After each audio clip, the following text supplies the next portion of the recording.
welcome to another episode of our CGI Experience podcasts.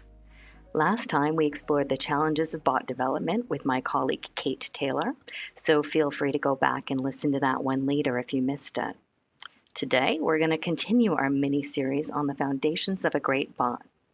In this episode, we'll be talking about how not to build a dumb bot with another talented colleague, Chidi Akurunwa. I'm just going to quickly reintroduce myself. I'm Cheryl Allebrand, a senior digital consultant specializing in conversation design.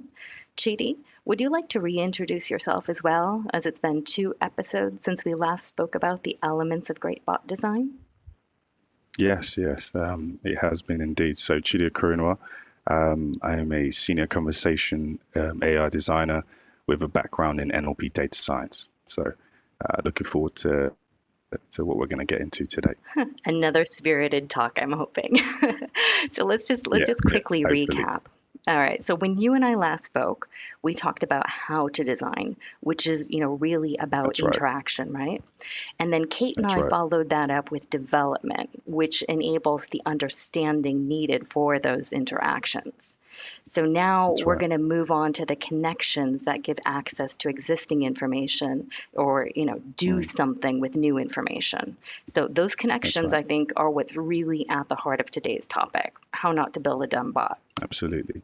Yeah, I suppose we should probably define a little bit what we mean, right? So if the opposite of dumb is intelligence, we should probably talk about what's intelligence, right? Exactly.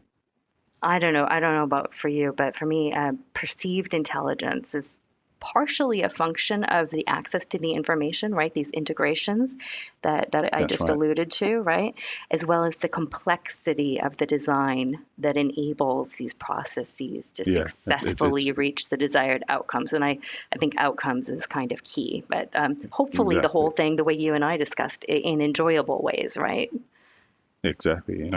Intelligence, again, is just to piggy off what you said, is having access to the right amount of information at the right time to get something done. I mean, when we think about it on a human level, it's what makes us intelligent as creatures as well. Yeah, and I guess that is all about the importance of being able to access systems, right? So I know that you're very good at building that. Do you want to talk a little bit about the importance of access to systems? Yeah, no. I mean, I think, and that's probably something that we'll be touching on quite a bit of in this talk, about that importance of access to systems. When we think about the more complex interactions that we can have, I think that's what makes intelligence is those complex interactions that you're able to handle, the more complex use cases and workflows that you can bring to life. All these things depend on the ability to access systems. Take your example, if you're taking a customer through a loan originations journey, right, which is quite a complex use case to begin with. That would be almost impossible to do without access to systems. And so we can't really handle these complex use cases and workflows if we're not able to access systems, access data, whether that's also reducing time to value for customers, for example.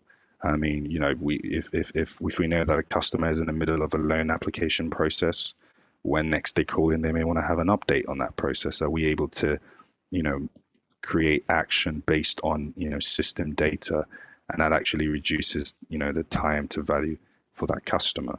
Or, are we able to reach out to that customer based on a system update? So we can take it a step even further. If you've got an appointment coming up, a doctor's appointment coming up tomorrow, can I reach out to that customer and let them know what they have to do in preparation for that appointment?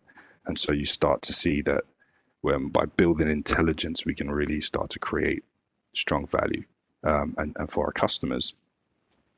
Yeah, because that's the type of thing that, those types of things you just mentioned, the reaching out and the notifications and being able to do something with it, that's what takes so much time. And, I think a lot of organizations would want to provide that level of service. Absolutely. But who has time to call everybody who has an appointment scheduled, right? Or, even if we think about the NHS today, right? If somebody Mm. has a problem coming to their appointment, if they realize they're not going to be able to make it, they can't even reach someone in order to be able to change it half the Yeah, time.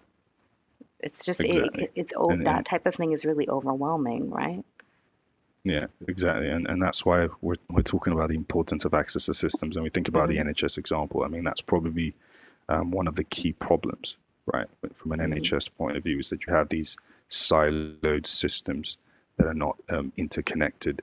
And so having access at different points of different customer journeys to systems is a very difficult thing. And so you could see almost immediately why we need to not only just transform these things with bots, but transform it with intelligent bots, right? And isn't that the access to systems is even an issue in a normal, let's even just think the customer service center type of situation, right? Mm, That's part of absolutely. why there are people who are assigned to different areas. It's not just about expertise in those areas, right? But because Yeah, information is siloed, they only have access to certain systems, or they need to flip between a bunch exactly. of different systems. And I think that when we build those connections, that's one of the things that bots can do so well, is they can update the same Yep, information in four different systems if it's required, or they can reach out to four different exactly. systems and That's immediately, right. instantaneously pull those things, right?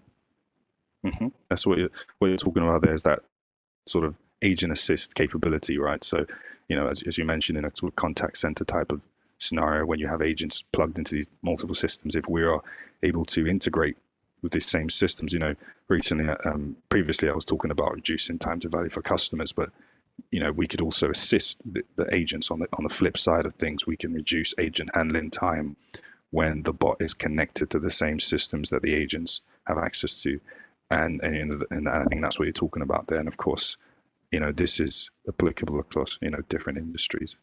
Yeah, I mean, honestly, that was kind of next level. I was just thinking about the bots being able to handle situations that can even Oh be yeah. challenging for people. But you're absolutely right there.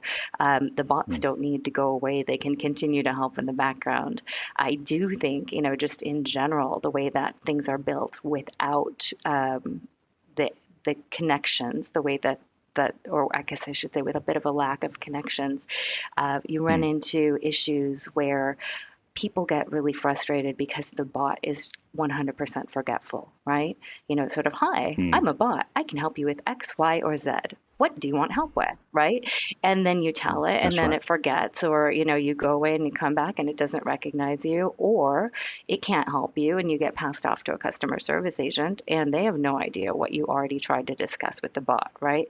I think that that's Absolutely. really what is most frustrating for people, and that can Yeah. completely be solved Yeah. both by design that you and I talked about in the first foundations episode, but Mm. also then with with the benefit of these connections, right? Yeah, exactly. And I think, building intelligent bots is actually a huge part of making those conversations intuitive and personal and user centric. And that's what really makes conversational AI what a truly transformative technology. And then you start to, create outcomes and have Hmm. meaningful interactions for customers. Perfect. Perfect outcomes. I was just going to ask you what the key thing to consider would be. And I think that you actually said it before I could even ask you, right? It's that Yeah, you're designing something that's outcome based from the start, right? absolutely. And when you start to, consider intelligence and not just think about building something that is a glorified FAQ, right? Yes. You can start to have more important metrics than just cost of interaction. Right? We talk about cost of interaction a lot in our industry, but when we Hmm. start to think about cost of outcome, which I think is a much more powerful metric than just cost of interaction, and if you Cost of can focus outcome. on that and Yeah. measure that and reduce that, you're on Mm. your way to building something very, very successful. Oh my God, I love that. Yes, yeah, we get so focused on either companies forget the KPIs or they get very focused on being a cost driver, right? Like how can we cut out Exactly. costs? And I think that, people will talk about containment rates sometimes in terms of how can we deflect people from reaching a customer service agent, not necessarily That's right. about how are we going to create the best outcome for that person, whether it's completely taking it with a virtual agent or supporting the human agents with a virtual agent in the background. Ooh, so much to talk about here, but I just noticed we've come to the end of our time already. I felt like we just talked for 3 minutes. It was over 10. Yeah, went so fast. All right, well, Chidi, thank you so much for your time today. Thank you very much. To all our listeners, we will be running more of these over the coming weeks and months. So please do join us again as they come through, and we look forward to speaking with you again on a future episode. Bye.